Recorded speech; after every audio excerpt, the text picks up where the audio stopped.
আপনারা জানেন যে অন্তর্বর্তী সরকারের সময় যে বিচার বিভাগ, গুম প্রতিরোধ ও প্রতিকার, দুর্নীতি দমন কমিশন, জাতীয় মানবাধিকার কমিশন, গণভোট সংক্রান্ত অধ্যাদেশ সহ অন্তর্বর্তী সরকারের আমলে জারি করা বেশ কিছু অধ্যাদেশ সংসদের চলতি অধিবেশনে অনুমোদন দেওয়া হচ্ছে না। এর কঠোর সমালোচনা করে সোমবার সংবাদ সম্মেলন করেছে টিআইবি। আমরা একটু উল্লেখ করব যার মধ্যে প্রতিষ্ঠানটির নির্বাহী পরিচালক ডক্টর ইফতেখারুজ্জামান বলেন, সুপ্রিম কোর্ট সচিবালয় বিচারপতি নিয়োগ সহ 3টি অধ্যাদেশ রহিতের মাধ্যমে স্বাধীন বিচার বিভাগ প্রতিষ্ঠায় বাধা তৈরি করা হচ্ছে। গুম প্রতিরোধ কমিশন নিয়ে সরকারের চিন্তাও অগ্রহণযোগ্য।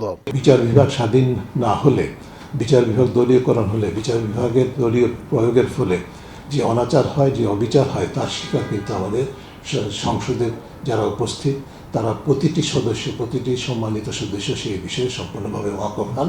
অনেকে ব্যক্তিগতভাবে তার ভুক্তভোগী। কাজে এই বিষয়টি আমাদের নতুন করে বলার প্রয়োজন হচ্ছে, এটি দুঃখজনক।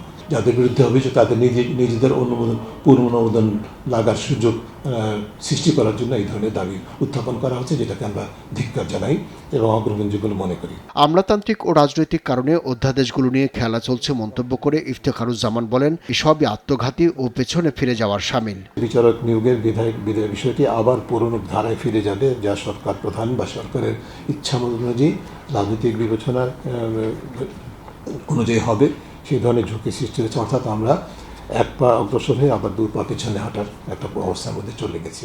জুলাই সনদের সঙ্গে সাংঘর্ষিক দাবি করে পুলিশ কমিশন অধ্যাদেশ বাতিলের দাবি জানায় টিআইবি।